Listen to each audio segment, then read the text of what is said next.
قرآن کریم کو پڑھنے اور پڑھانے والے کے بہتر ہونے میں کوئی شبہ نہیں، کوئی شک نہیں کیا جا سکتا ہے۔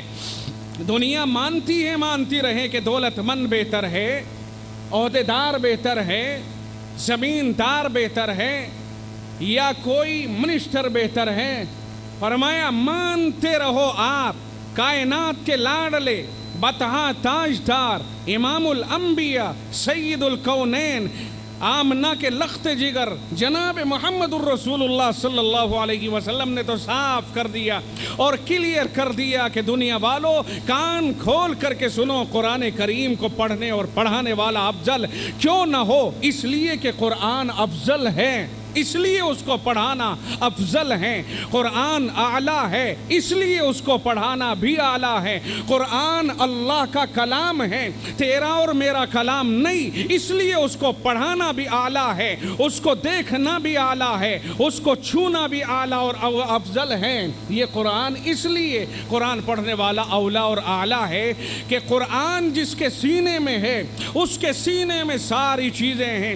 اگر قرآن پڑھا ہوا نہیں مگر نمازی بہت پابند ہے، قرآن پڑھا ہوا نہیں مگر زکوٰۃ بہت پابندی سے دیتا ہے، روزہ بہت پابندی سے رکھتا ہے، تو دین کے کسی شعبے کا عمل سے وہ زندہ کر کے حفاظت کر سکتا ہے کسی شعبے کی دین کے، مگر یہ حافظ قرآن ایسا ہے جو ساری شریعت کی حفاظت کرنے میں لگا ہوا ہے۔ قرآن میں پوری شریعت محفوظ ہے، الف لام میم، بلکہ الحمد کی الف سے لے کر سورہ ناس کی سین تک پورا قرآن کریم شریعت اس کے اندر اللہ نے رکھی، نظام زندگی اللہ نے اس میں رکھا، نظام کائنات اللہ نے اس میں رکھا، عبادات، اخلاقیات، معاشرت، معاملات، یہ تمام مسائل اللہ نے قرآن کریم کے اندر رکھے۔ اگر کوئی نمازی صرف نماز کا پابند ہو کر نماز کی حفاظت کر رہا ہے تو حافظ قرآن اپنے سینے میں قرآن کریم کو رکھ کر ہر چیز کی حفاظت کر رہا ہے۔ قرآن اس کے سینے میں ہے تو نماز کے مسائل بھی محفوظ ہیں، زکوٰۃ کے مسائل بھی محفوظ ہیں، روزے کے مسائل بھی محفوظ ہیں، معاشرت کے مسائل بھی محفوظ ہیں، والدین کے حقوق کے مسائل بھی محفوظ ہیں، اولاد کے مسائل بھی محفوظ ہیں، ہر چیز محفوظ ہے۔ اسی لیے رب کہتا ہے انا نحن نزلنا الذکر وانا لہ لحافظون، کہ ہم نے ہی قرآن کریم کو نازل کیا اور ہم ہی حفاظت کرنے والے ہیں۔ حفاظت کیسے کرنے والے ہیں؟ کہ قرآن کے حافظوں کو بنا بنا کر کے دنیا میں پھیلا کر قرآن کی حفاظت کرنے والے ہیں۔ اس لیے رسول اکرم صلی اللہ علیہ وسلم نے فرمایا کہ تم میں سب سے بہتر وہ ہے جو قرآن کو پڑھتا اور پڑھاتا ہے، کیونکہ اس کے پڑھنے اور پڑھانے سے ساری شریعت محفوظ ہو جاتی ہے۔ آپ ساری نسل کے اوپر غور کر کے دیکھیے اور تھوڑی دیر کے لیے نعوذ باللہ اتنا سا سوچ کر کے دیکھیے کہ آپ اس وقت جس معاشرے میں جی رہے ہیں 50 سال تک کوئی قرآن کریم کی تعلیم نہ دے، قرآن کریم کو لپیٹ کر کے ایک طرف رکھ دیا جائے، اور نمازی بھی ہوں، تہجد گزار بھی ہوں، زکوٰۃ بھی دینے والے ہوں، روزے بھی رکھنے والے ہوں، تمام شریعت پر عمل کرنے والے ہوں، مگر وہ مرتے جائیں گے، ختم ہوتے جائیں گے۔ اب اس کے بعد اگر قرآن سیکھے ہوئے نہیں ہیں تو آپ کو مسائل نماز حاصل نہیں ہو پائیں گے، آپ کو شریعت حاصل نہیں ہو پائے گی، اور زمانہ جاہلیت کا نمونہ ہمارے اور آپ کے سامنے آ جائے گا۔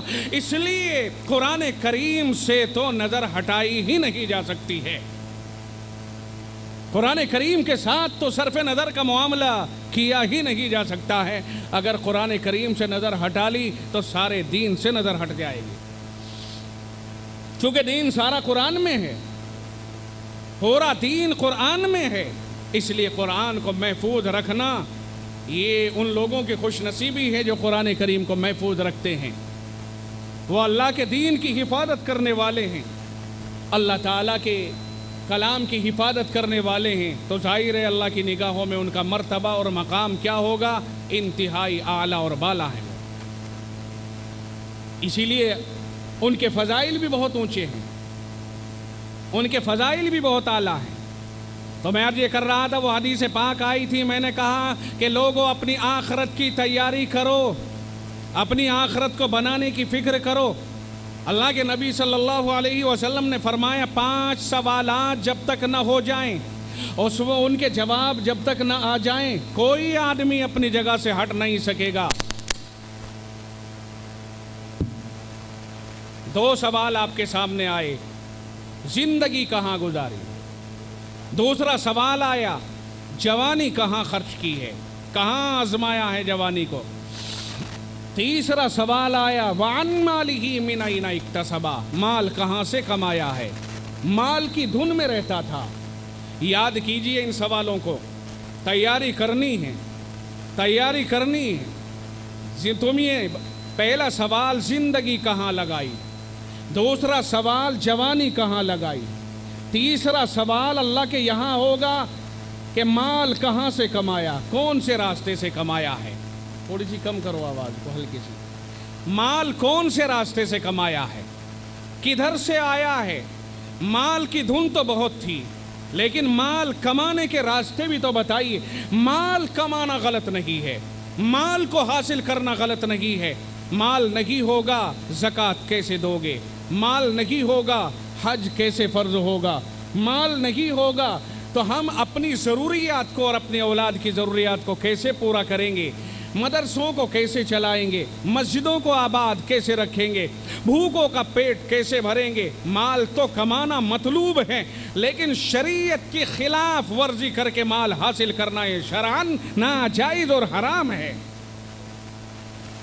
مال کمانا تو غلط نہیں ہوا نا، لیکن مال کی وجہ سے دین کو برباد کرنا اور دنیا کو مقدم رکھنا، یہ ہے وہ چیز جو شریعت مطہرہ کے خلاف جائے گی اور اس کے اوپر پکڑ کا معاملہ آئے گا۔ قرآن کریم میں آیا، بل تؤثرون الحیات الدنیا، لوگو تم دنیا کی زندگی کو آخرت کے اوپر ترجیح دیتے ہو، وہ ناجائز ہے۔ دنیا کمانے کے لیے آخرت کو گنوا دیا۔ نماز کا وقت ہو رہا ہے، ہوگا کسان